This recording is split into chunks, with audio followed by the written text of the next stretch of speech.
이 에서와 야곱과 에서의 이야기입니다. 예.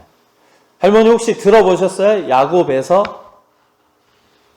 안 들어보셨죠? 예, 이거 되게 유명한 말씀인데 오늘 야곱과 에서의 말씀을 나눠보려고 합니다. 우리는 하나님을 만나서 하나님의 역사 안에 거하는 자입니다. 그리고 우리가 하나님께 그 받은 은혜를 알기 때문에 나의 신앙 고백이 감사가 나오는 것이죠. 다 그렇죠? 네. 하지만 인생을 살아가면서 우리는 어려운 일들을 맞이할 수밖에 없습니다. 그중 하나가 인간관계이지 않을까. 내 뜻대로 되지가 않잖아요. 10길 물 속은 알아도 한 길 사람 속은 모른다고. 그죠? 할머니도 살아오시면서 사람한테 혹시 속임을 당해본 적 있으세요? 어떤 사람이 누가 속였어? 속인 적 있어요? 누가 할머니를 속인 적 있어요? 모르겠어요? 이 에서와 야곱의 이야기에는 이런 속임이 존재하거든요. 태어날 때부터 이 야곱과 에서는 쌍둥이에요. 쌍둥이. 한 어머니 뱃속에서 쌍둥이로 태어났는데 이 어머니의 말에 따르자면 이 뱃속에서부터 장자가 되기 위해서 뱃속에서부터 막 이리저리 싸웠다고 해요. 그리고 성경에는 뭐라고 쓰여져 있냐면 에서가 형이고 야곱이 동생인데 야곱이 형이 되고 싶어가지고 태어날 때부터 형의 발 뒤꿈치를 잡았다라고 이렇게 나오거든요. 그만큼 우리나라도 그렇잖아요. 옛날부터 장자에게 더 많은 재산이 돌아갔고 권한이 더 있어 왔습니다. 성경에도 마찬가지고요. 이들의 아버지의 이름은 이삭이라고 해요. 이삭. 그리고 어머니의 이름은 리브가입니다. 리브가. 근데 이제 우리가 리브가를 카톨릭에서는 레베카라고 해요. 레베카. R-E-B-E-E-C-C-A. 레베카 들어보셨죠? 근데 레베카가 뮤지컬에서 어떤 사람이죠? 악녀로 나오잖아요. 이 성경에 나오는 리브가, 레베카도 악녀에 가깝습니다. 10손가락 깨물어서 아프지 않는 손가락 없다. 이 말이 뭐죠? 이 말이 자식들에게 적용하는 말이잖아요. 그러니까 자식들이 10명 많아도 다 귀한 존재다. 뭐 이런 말이잖아요. 근데 실질적으로는 아니라고 합니다. 실질적으로는 아무리 부모이지만 자식들이 2명이 있더라도 편애를 할 수밖에 없는 게 사람이라고 하더라고요. 아버지 이삭은 형 에서를 편애했고요. 어머니 리브가는 동생 야곱을 더 아끼고 사랑했습니다. 실질적으로 이 아버지들, 우리 아버지들은 막내딸을 되게 편애한다고 해요.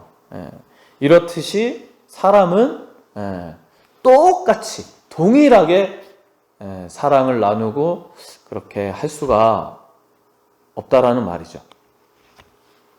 아버지 이삭을 속여서 야곱에게 장자권을 받게 합니다. 어머니가. 따지고 보면 야곱이 이삭을 속인 게 아버지를 속인 게 아니라 리브가가 레베카가 야곱을 시켜서 아버지 이삭을 속이게 만들어요. 야곱은 리브가의 이 말을 듣고 축복은커녕 저주를 받을까 두려워합니다. 그런데 리브가는 어떻게 얘기하냐면 그 저주를 내가 받겠다. 내가 감당하겠다. 그러니까 너는 걱정하지 말아라. 이렇게 얘기를 해요. 어떻게 속였냐면 장자인 에서에게 아버지가 장자권을, 축복권을 주려고 합니다. 근데 어머니 레베카가, 리브가가 아버지가 눈이 어두워요. 눈이 어두우니까 에서가 첫째가 털이 많았거든요. 염소털을 이렇게 붙여가지고 야곱이 에서인 것 마냥 속여요. 에서는 사냥꾼이고 야곱은 이렇게 농사를 짓고 집안일을 도와주는 그런 사람이었습니다. 그 어머니는 야곱을 좋아했고 아버지는 사냥을 잘하는 에서를 좋아했고 에서가 사냥한 그 고기를 맛보고 싶어 했어요. 그래서 에서가 사냥 나갔을 때 리브가가 꾀를 내서 야곱을 시켜서 아버지를 속이게 된 거죠. 에서가 돌아왔을 때는 이 사실을 알게 되고 동생 야곱을 죽이려고 합니다. 네가 감히 장자권을 뺏으려고 야곱 너 가만히 두지 않겠다 하니까 야곱은 어떻게 되겠어요? 도망가야죠. 그죠? 그래서 야곱은 도망가게 됩니다. 야곱이 도망간 곳이 어디냐면 리브가 엄마의 오빠, 외삼촌 댁으로 도망을 가게 됩니다. 이곳에서 약 20년 동안 일을 하게 돼요. 야곱이 여기서 두 아내를 맞이하게 되는데 우리는 이제 근친상간일 수 있지만 이때 당시에는 외삼촌의 딸을 자기 아내로 맞이할 수가 있었어요. 근데 이제 외삼촌의 딸 첫째가 레아, 둘째가 라헬인데 성경에도 나와 있지만 라헬이 몸매도 예쁘고 얼굴도 예뻤더라. 그래서 야곱이 라헬을 아내로 맞이하고 싶어 합니다. 근데 아내를 데려오려면 원래 좀 이렇게 재산을 줘야 되거든요. 근데 야곱이 상황이 그러하니까 내가 7년 동안 외삼촌 집에서 일을 해주겠다. 7년 뒤에 라헬을 제 아내로 달라라고 합니다. 근데 7년이 지난 후에 레아를 아내로 줍니다. 첫째를. 왜 그러느냐고 따졌죠. 그랬더니 우리 법도에는 첫째보다 둘째가 먼저 결혼하는 법이 없다라고 해서 첫째를 줘요. 그리고 다시 두 번째 라헬을 얻기 위해서 또 7년을 일을 해요. 그래서 두 아내가 생겼어요. 그러니까 따지게 보면 그리고 6년 동안 또 일을 하게 되는데 6년 동안 일을 하면서 보세요. 14년 동안 목축업을 많이 도와줬어요. 염소도 있고 낙타도 있고 뭐 소도 있고 한데 여기에서 야곱이 목축업을 익혔겠죠. 야곱이 이번에는 외삼촌을 속입니다. 전박이 있는 염소는 다 자기 거다. 어떻게 그렇게 하시겠냐? 외삼촌을 설득합니다. 외삼촌이 그렇게 해라. 그렇게 했더니 이 목축업을 잘 익힌 야곱은 일부러 그 새끼가 점박이나 얼룩무늬가 있는 줄무늬가 있는 염소나 양을 태어나게 만듭니다. 그러니까 라반과 이 외삼촌 이름이 라반이에요. 외삼촌과 조카가 서로 속고 속이는 또 그런 관계의 세월을 지내게 되는 거죠. 리브가가 그러했듯이 자신의 이익을 위해서 외삼촌인 이 라반도 딸을 그렇게 자신의 이익의 수단으로 여긴 거죠. 라헬은 둘째는 외삼촌의 둘째 딸은 아버지를 원망합니다. 그리고 아버지한테 뭐라고 했냐면 아버지가 자신을 팔아넘긴 사람이라고 그렇게 얘기를 해요. 성경 어디를 봐도 자식이 아버지를 이렇게 원망하는 구절은 딱 여기밖에 없습니다. 속고 속이는 사이에 라반의 아들들이, 외삼촌의 아들들이 하는 얘기를 야곱이 듣게 돼요. 뭐라고 하냐면 저 야곱이 아버지의 재산, 아버지의 소유를 다 빼앗아 갔다 라고 얘기를 합니다. 그리고 야곱이 보니까 외삼촌이 지금까지 나를 바라봐왔던 그런 시선이 다르다는 걸 느끼게 됩니다. 때마침 이때 하나님이 꿈에 나타나서 그곳을 떠나 고향으로 돌아가라고 계시를 줍니다. 그리고 야곱은 재산과 종들과 아내, 자녀들을 모아서 야반도주 했어요. 외삼촌에게 그 20년 동안 같이 지낸 외삼촌에게 단 한마디 말도 없이 조용히 그곳을 떠납니다. 그리고 에서를 만나게 됩니다. 에서, 형이죠, 형. 근데 형은 무장한 부하 400명을 데리고 야곱 앞으로 오게 돼요. 야곱의 마음은 어땠을까요? 네, 두려웠겠죠. 야곱의 마음은 두려웠습니다. 그래서 가족과 가축을 두 분류로 딱 나누고, 두 대로 나누고, 무장한 사람들이 한 곳을 치더라도 한 곳은 살릴 수 있도록 그렇게 꾀를 냅니다. 그리고 가축대를 앞서 보내고 에서의 마음을, 형의 마음을 누그러뜨리려고 그렇게 노력을 해요. 야곱의 걱정과 다르게 에서는 야곱에게 달려와서 끌어안고 통곡을 합니다. 오늘 제목은 아까 말씀을 드리지 않았지만 하나님 안에서 쉼 그리고 점점점 되어 있습니다. 야곱이 달려와서 에서가 달려와서 야곱을 끌어안아주고 그렇게 울었다라는 건 뭘까요? 이미 용서했다라는 말이죠. 이 대목에서 그동안 에서의 마음에는 원망보다 동생과 함께하지 못함이 컸지 않았을까. 장자권을 빼앗겨서 당시에는 동생을 죽이려고 그렇게 분노했지만 분명 자신의 행동에 회개하지 않았을까. 성경에서는 야곱의 분량이 훨씬 더 많습니다.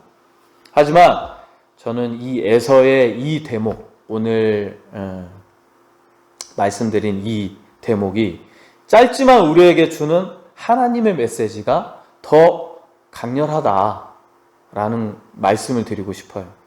즉, 아까도 말씀드렸다시피 동생을 용서했다. 동생을 순간 미워했고 저주했지만 결국은 사랑하는 마음이 컸다라는 것입니다. 이 기나긴 여정의 일이 어머니 리브가의 욕심에서 비롯된 것입니다. 아들의 저주를 어떻게 하겠다?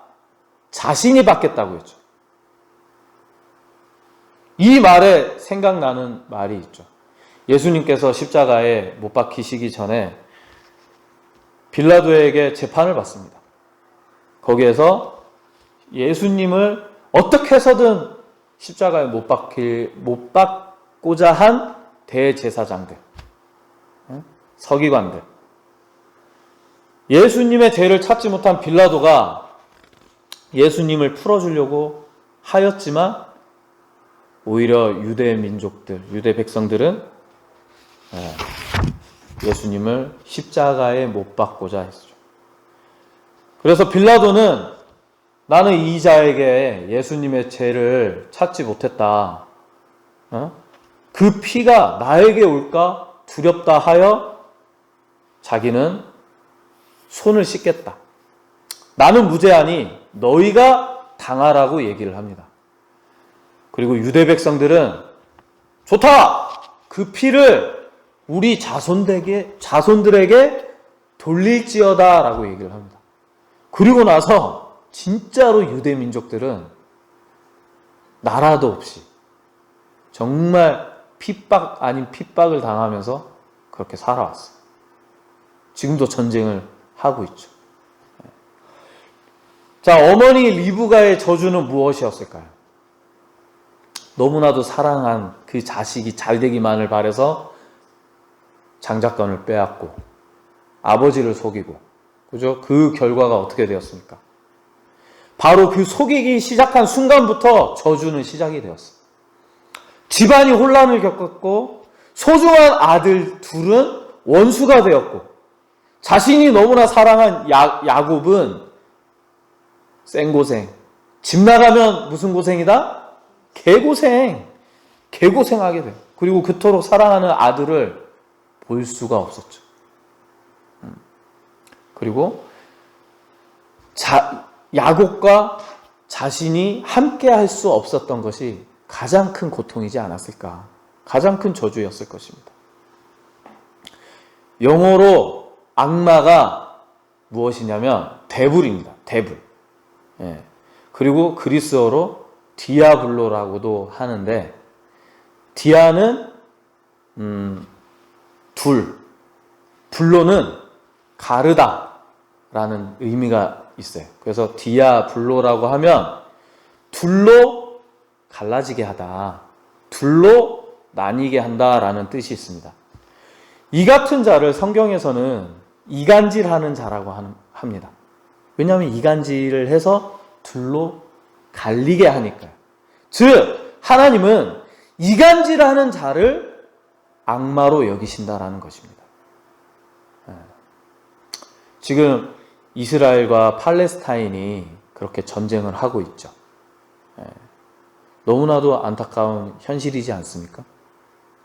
아까 기도한 바와 같이 무고한 자들이, 정말 평화를 누려야 할 자들이 피를 흘려가고 있고,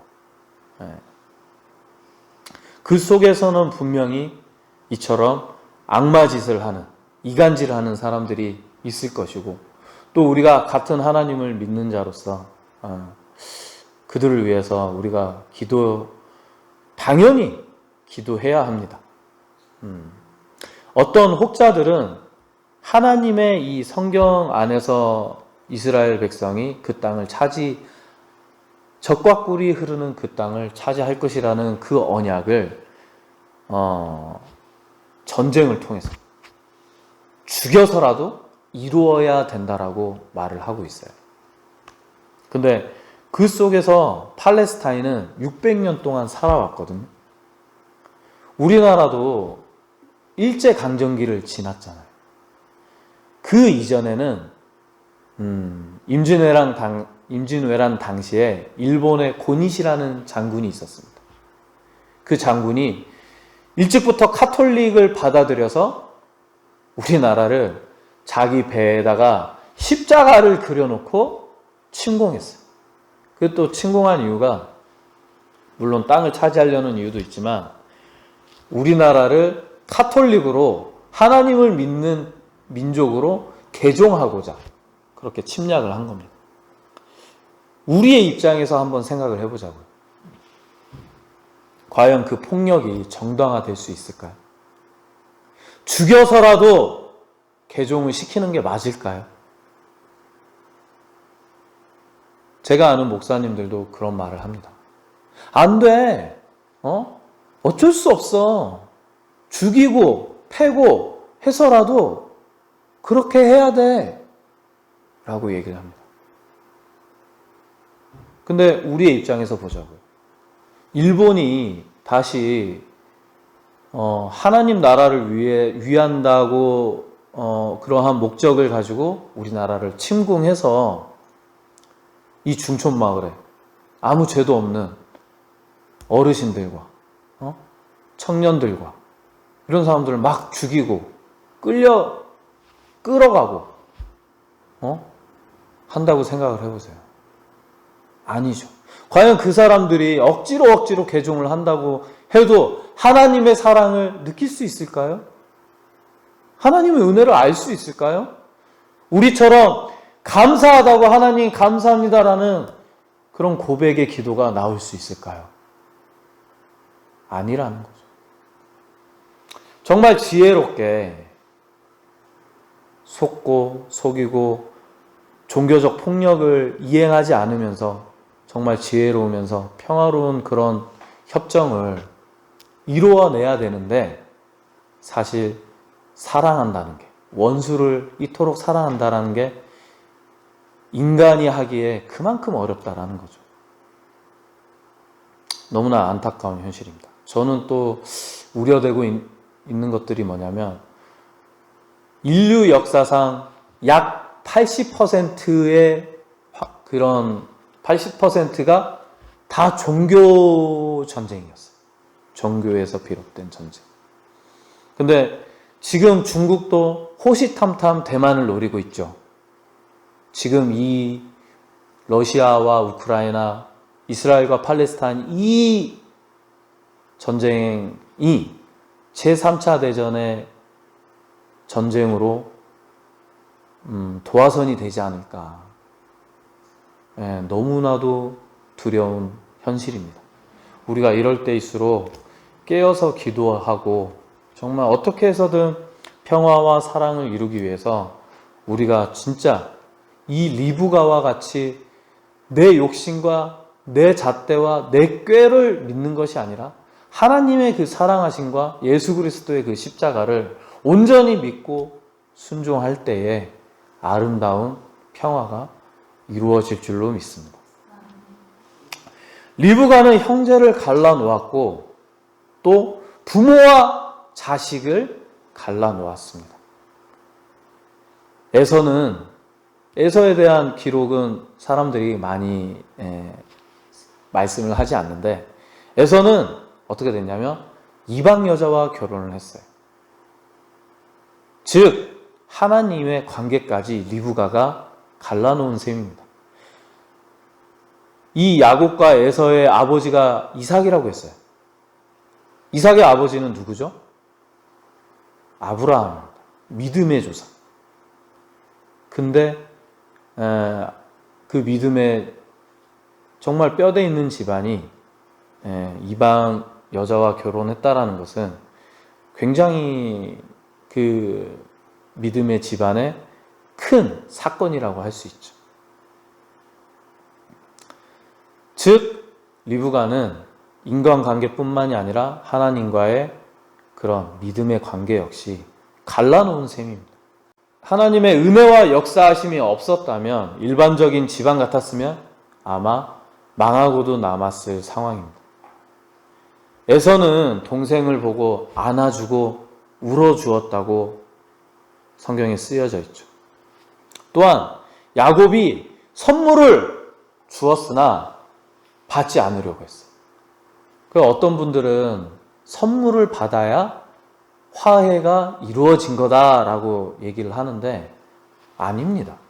이미 에서의 마음은 동생을 끌어안아주고 울어주는 것만으로도 이미 화해가 이루어진 거예요.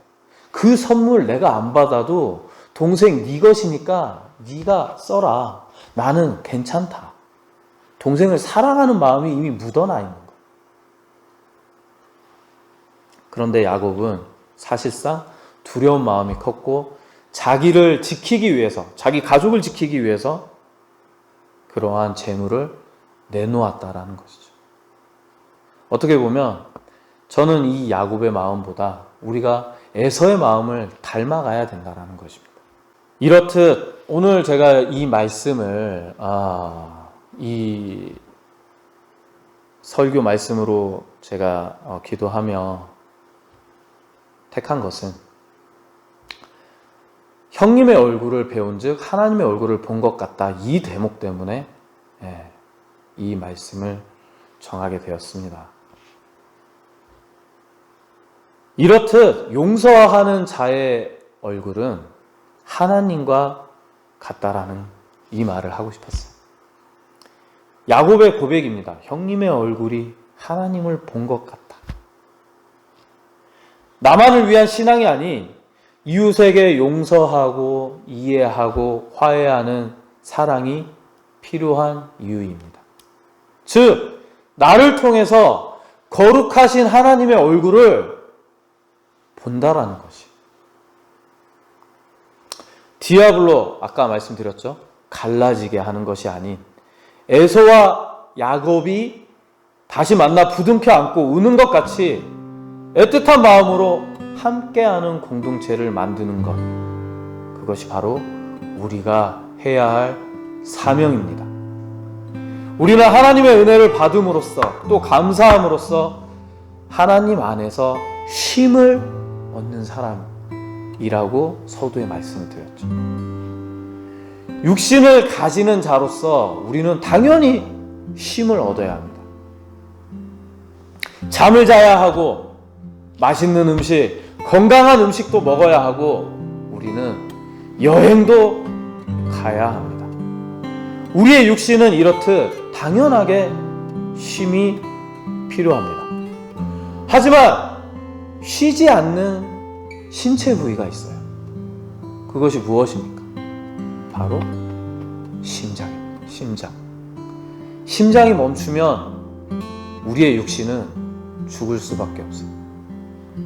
쉼이 있더라도 심장이 뛰어야 하듯이 우리의 목적과 믿음과 신앙은 멈추어서는 안 됩니다.